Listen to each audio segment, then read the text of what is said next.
बहुत खुश हूँ, यकीनन आप भी होंगे। खुश हैं? Hallelujah, hallelujah, hallelujah, praise the Lord. आपने देखा होगा कि बड़ी बड़ी गाड़ियाँ जब जा रही होती हैं तो उनके कुछ के आगे, कुछ के पीछे और कुछ गाड़ियों के साथ ही पिछली सीटों पे कुछ लोग वेपन लेकर बैठे होते हैं। भाई आसम, कुछ लोग वेपन लेकर भी बैठे होते हैं। वो किस लिए होते हैं? हिफाजत के लिए। कोई ना कोई अमीर आदमी या वीआईपी होता है तो उसकी हिफाजत के लिए उसने अपनी हिफाजत के लिए क्या रखे होते हैं? गार्ड रखे होते हैं, स्कॉट होते हैं। और कई कई तो आगे पीछे गाड़ियां चलती हैं स्कॉट की। ऐसे ही है, ऐसे ही है। जो मेरे साथ एग्री है हाथ ऊपर करें। इसका मतलब आप लोगों ने भी देखा है, ठीक है। वो कितनी पे देते हैं इस काम के लिए, हैं भाई जी? कितनी महंगी गाड़ियां लगती हैं इस काम के लिए और कितनी पे देते हैं, कितना रुपया पैसा खर्च करते हैं तो फिर उनको वो स्कॉट मिलता है। ऐसे ही है, फ्री में तो नहीं मिलता। तो खुदा माफ़ करे, कभी कभी जब बुरा वक्त आता है तो वो स्कॉट को भी नुकसान पहुंच जाता है और वो भी काम नहीं आता कभी कभी। ऐसा ही है, एग्री मेरे साथ? जी हाँ। आप इस आज आपको इस कलाम मुकद्दस में से आपको एक बहुत बड़ी खुशखबरी सुनाने को हूँ कि ऐसा स्कॉट जिसको पे भी ना करना पड़े और उसको कोई नुकसान भी ना पहुंचा सके, वो फ्री आपके लिए हाजिर हो जाए। आप चाहते हैं? Hallelujah, hallelujah. आप चाहते हैं आपको मिले? मैं ये समझता हूँ आपकी दिलेरी के लिए, मसीहियों की दिलेरी के लिए, मसीहियों की तसल्ली के लिए शायद आपने गौर किया हो कि एक ही तसलसल से ये तीसरा मैसेज है, कंटिन्यू तीसरा मैसेज है। जब से सानहा जड़ा वाला हुआ उसके बाद 2 मैसेज और दिए गए और तीसरा मैसेज आज है दिलेरी का, तसल्ली का। खुदा अपने लोगों की हिफाजत कैसे करता है, तीसरा मैसेज कंटिन्यू। खुदा का शुक्र अदा करते। ऐसे ही कि नहीं? हालेलुया। आप चाहते हैं कि आपको फ्री में स्कॉट मिल जाए? जो चाहते हैं मिल जाए हाथ खड़ा करें। अरे आपको नहीं चाहिए फ्री का स्कॉट? हालेलुया। इसका मतलब सबको चाहिए। हालेलुया।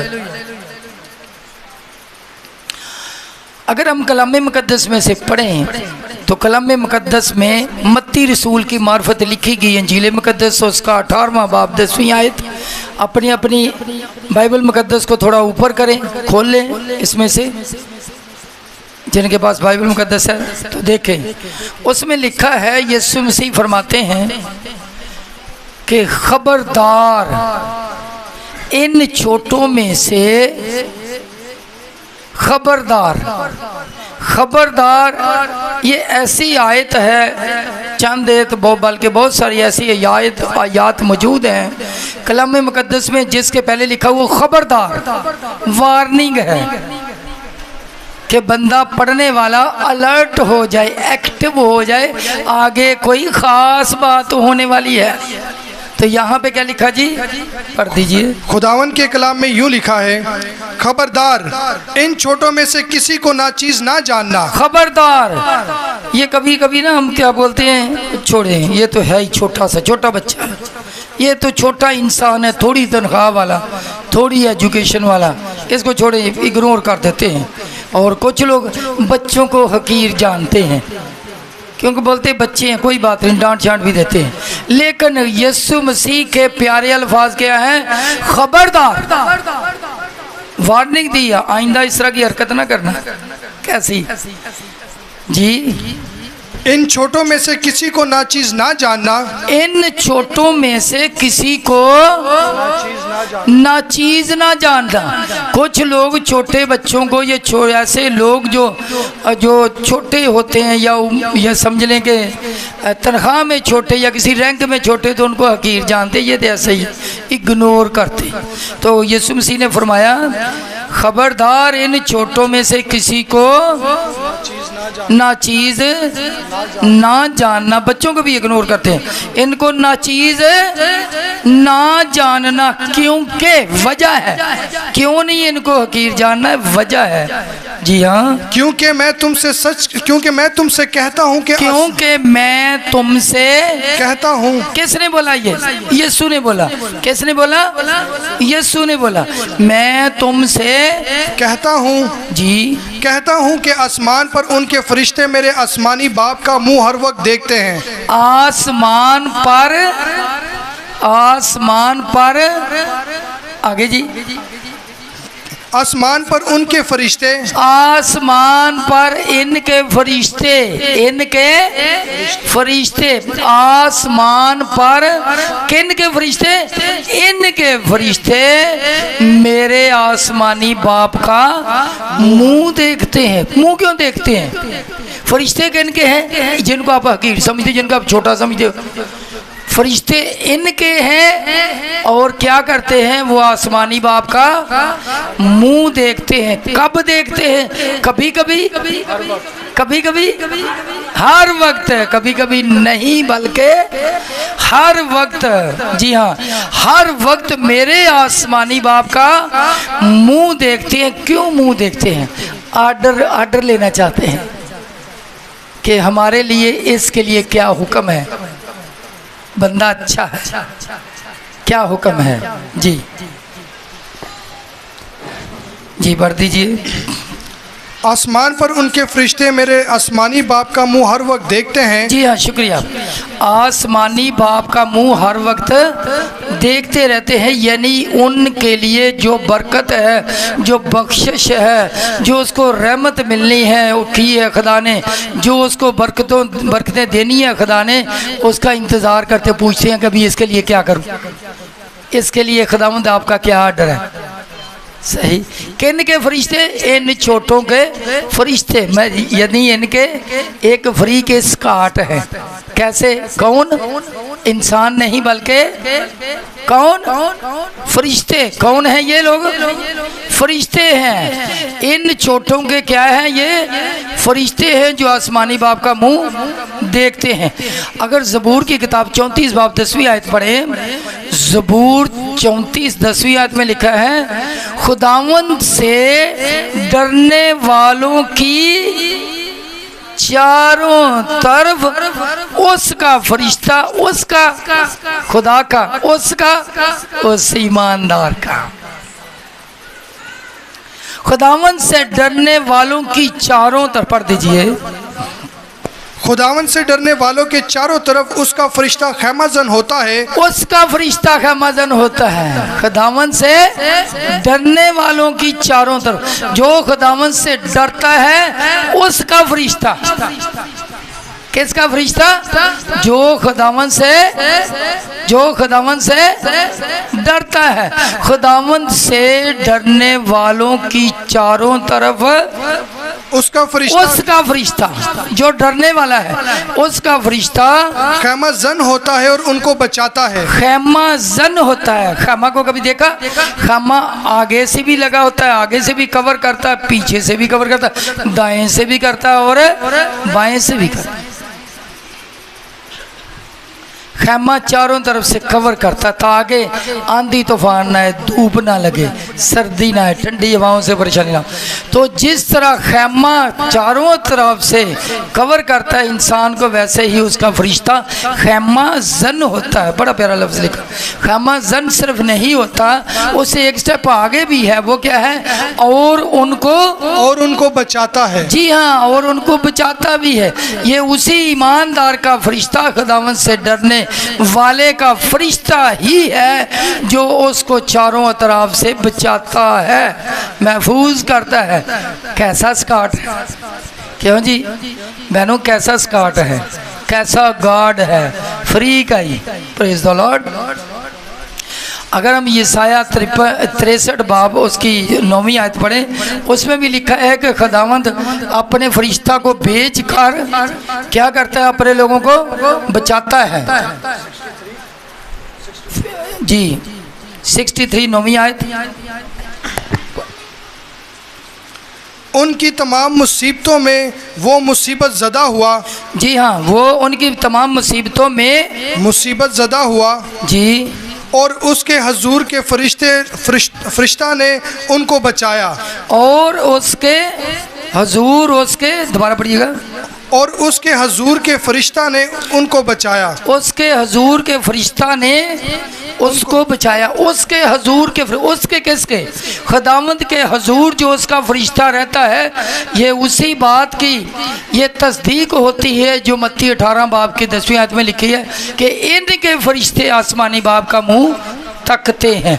तो ये साया में भी क्या लिखा है कि खुदावंद का उनके तमाम मुसीबतों में वो मुसीबत ज़दा हुआ और उसके हजूर का फरिश्ता उनको बचाता है। उसके हजूर का फरिश्ता जो मुंह तक रहा है वो क्या कहता है, इनको बचाता है। Praise the Lord. एक और बंदे को मैं जानता हूं जो बड़ी मुसीबत में पड़ गया, जो बहुत बड़ी मुसीबत में पड़ गया, तो खुदावंद ने क्या किया, उसके लिए आप उसी के फरिश्ते को भेज दिया और जाके उसको बचा। वो कौन था, वो दानियल नबी था। Hallelujah, hallelujah. वो कौन था, दानियल। जब दानियल नबी को शेरों की गार में डाला गया तो खुदावंद ने फरिश्ता को भेजा और उस फरिश्ता ने आके क्या किया, शेरों के मुंह बंद कर दिए। शेर भूखे हैं लेकिन करीब नहीं आ रहे, क्यों, उनके मुंह ही बंद कर दिए। जी पढ़ दीजिए दानियल 6 बाब 22वीं आयत।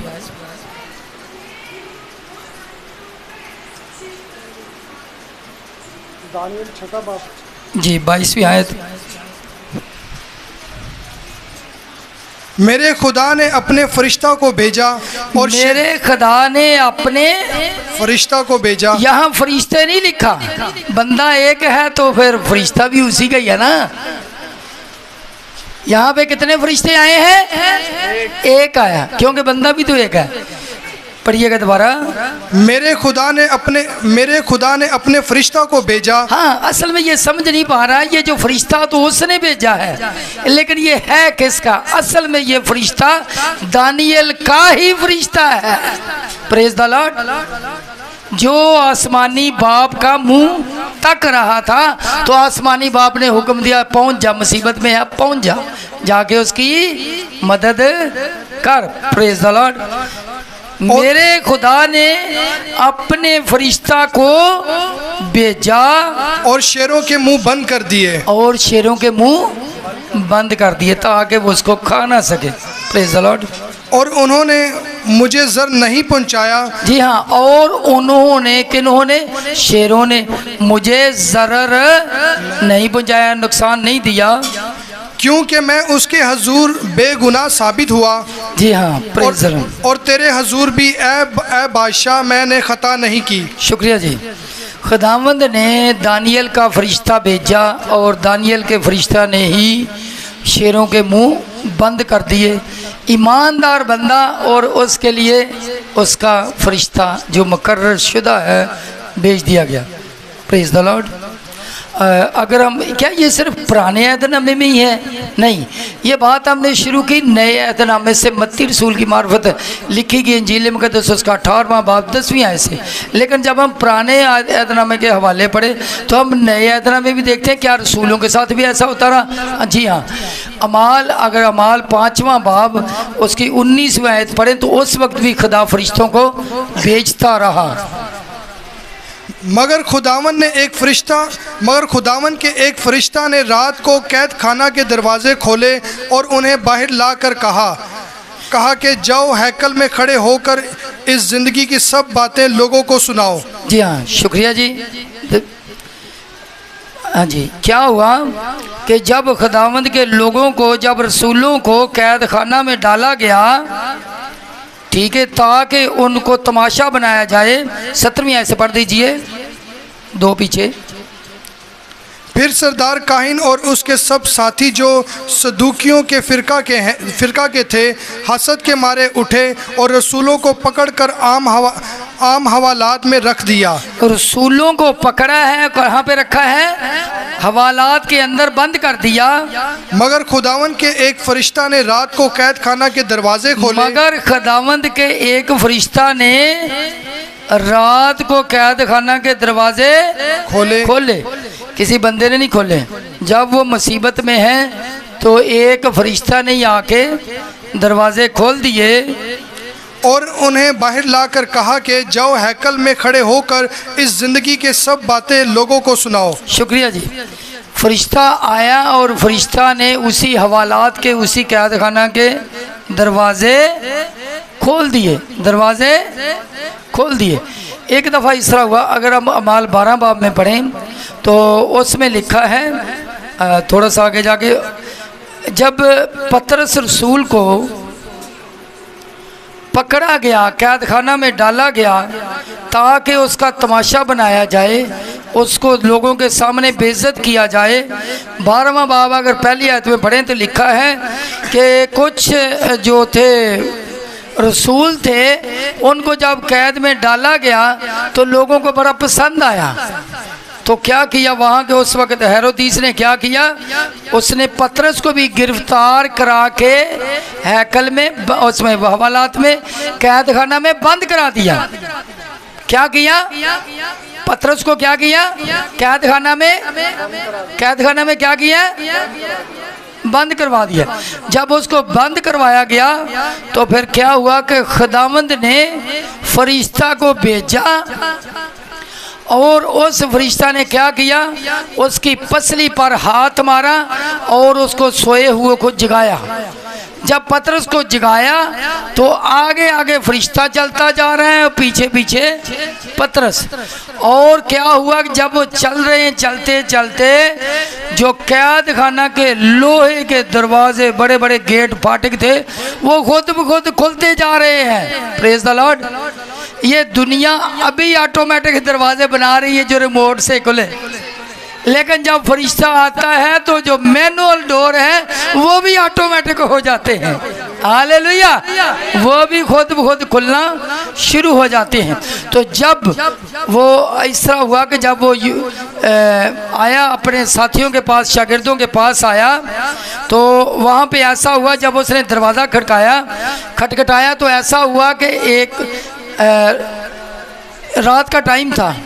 तो एक लौंडी थी जिसका नाम था रुद्दी, उसने जाकर दरवाज़ा खोलने के लिए गई। जो ही खोलने गई तो उसने पूछा कौन, तो आगे से आवाज़ आई पतरस।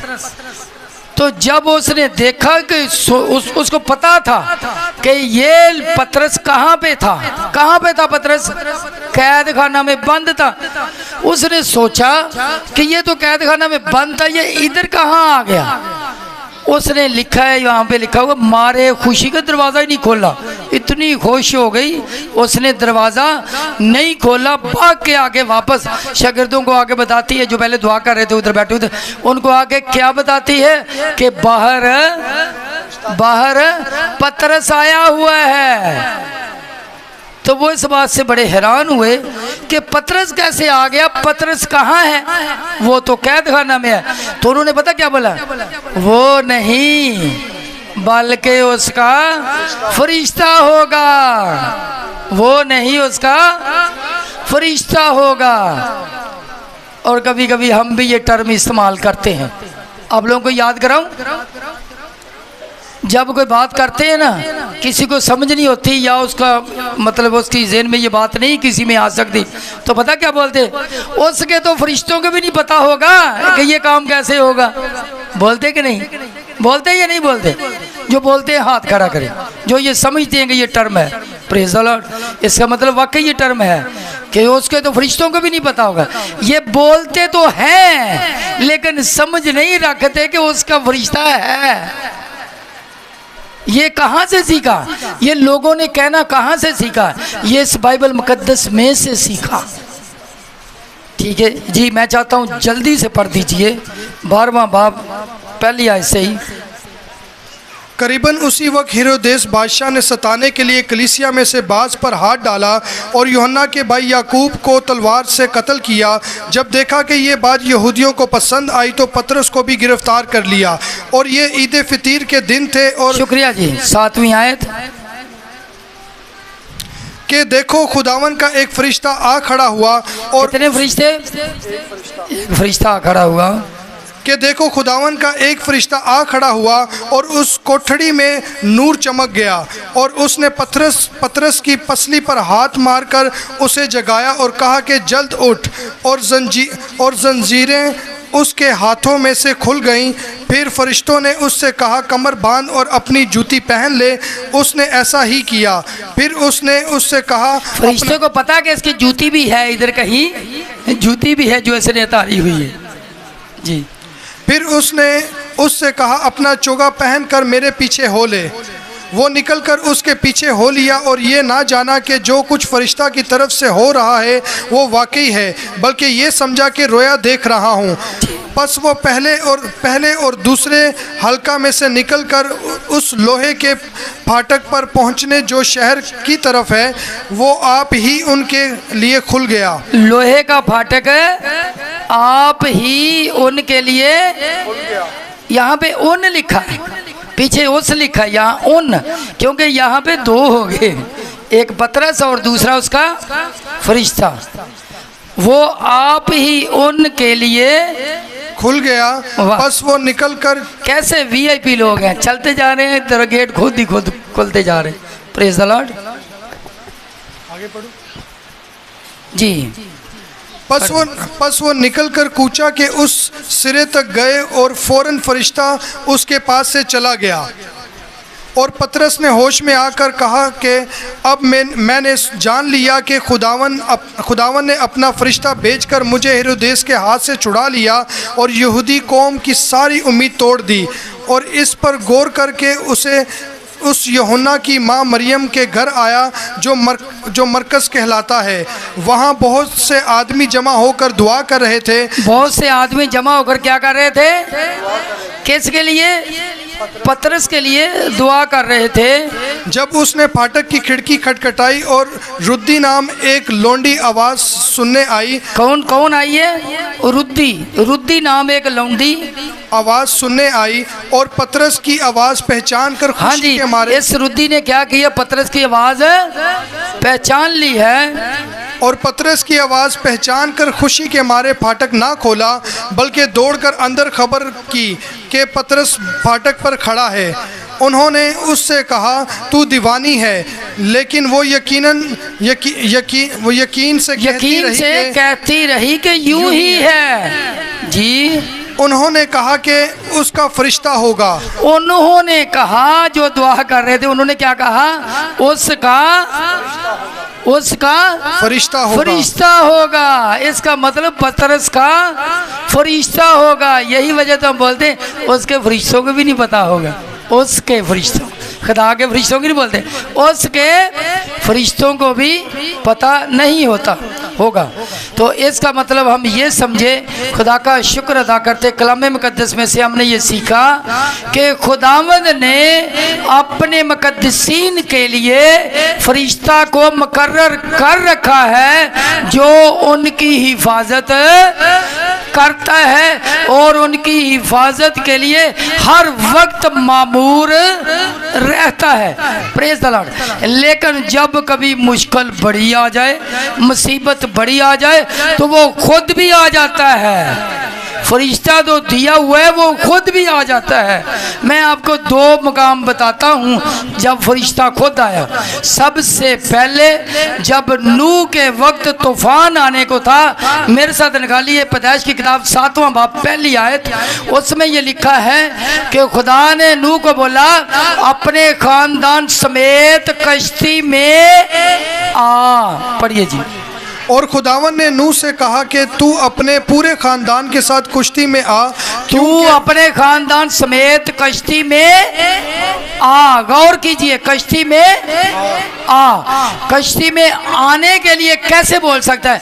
अगर तो खुदा कश्ती से बाहर होता तो फिर बोलता कश्ती में जा, लेकिन खुदा खुद पहले कश्ती में आया है क्योंकि मुश्किल बड़ी है, काम बड़ा है।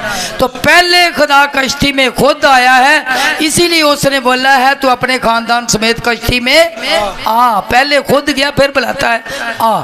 जब सारा तूफान थम जाता है, कश्ती रुक जाती है, तो फिर खुदा खुद पहले बाहर निकलता है कश्ती से और फिर बोलता है अपने खानदान समेत कश्ती से बाहर आ। मैं समझता हूँ 8वां बाब 15वीं आयत पढ़िए, उसमें यही लिखा। 8वां बाब 15वीं आयत पैदाइश।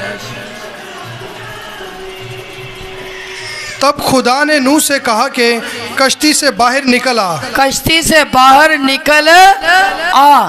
अगर खुदा कश्ती के अंदर ही रहता तो फिर वो बोलता कश्ती से बाहर निकल जा। नहीं, पहले बाहर आया, बाहर आके फिर बोला कश्ती से बाहर निकल आ। Praise the Lord. खुदा पहले आगे जाता है फिर आगे जाके अपने लोगों का साथ देता है। इसके अलावा यहाँ हमें सिर्फ ज़बानी बात नज़र आती है, लेकिन एक जगह ऐसी नज़र आती है जहाँ पे खुदा आँखों से देखा जा सकता है और वेरी क्लियर नज़र आ रहा है। जब दानियल को, जब इसको सदरक मीशक अब्दनजू को आग की भट्टी में फेंका गया, दानियल की किताब 3 बाब 25वीं आयत, तो उसमें लिखा है, बादशाह बोलता है हमने तो 3 बंदे बांध कर फेंके थे, ये तो खुले घूम रहे हैं और इनके साथ एक और नजर आ रहा है। हमने क्या 3 नहीं फेंके थे? ये चौथा कहाँ से आ गया? और ये चौथा कैसा है? ये तो अलग ही शक्ल का है। ये कैसा है? अलग ही शक्ल का है। इसकी शक्ल कैसी है? इसकी शक्ल, इसकी सूरत तो इलाज़ादा की है, खुदा के बेटे की है, इलाज़ादा की है जी। 25वें आयत से उसने कहा देखो मैं 4 शख्स आग में खुले फिरते देखता हूँ और उनको कुछ जर नहीं पहुँचा, कोई नुकसान नहीं पहुँचा। और चौथे की सूरत इलाज़ादा की सी है। चौथे की सूरत कैसी है? इलाज़ादा की है। यहाँ यीशु ने, यहाँ खुदा ने, यहाँ पे हमारे मुहाफ़िज़ खुदा जो हर वक्त अपने लोगों का साथ देता है, खुद आके दिखा दिया कि मैं अपने लोगों के साथ हूँ।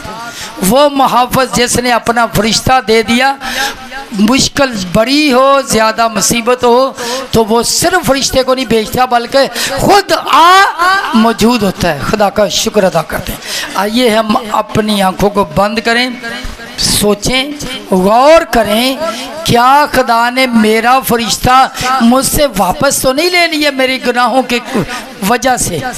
क्या मैं उस मुहाफ़िज़ से जो खुदा ने मेरा मुकर्रर कर रखा मेरे लिए, क्या वो मुझसे दूर तो नहीं हो गया मेरी गलती खताओं की वजह से? क्या खुदा ने उसको वापस तो नहीं ले लिया? आइए बहाल कराने, अपना स्कार्ट, अपना गार्ड, अपना मुहाफ़िज़ बहाल कराने के लिए उसके आगे सरनगू हो जाएं, अपना दिल उंडेल दें और दुआ करें, खुदावंद यीशु अगर किसी मेरी गलती खुदा की वजह से तूने मेरे फरिश्ते को वापस ले लिया है, तो उसे बहाल कर दे, सुमा जम बरखा ले बरखती यकाता।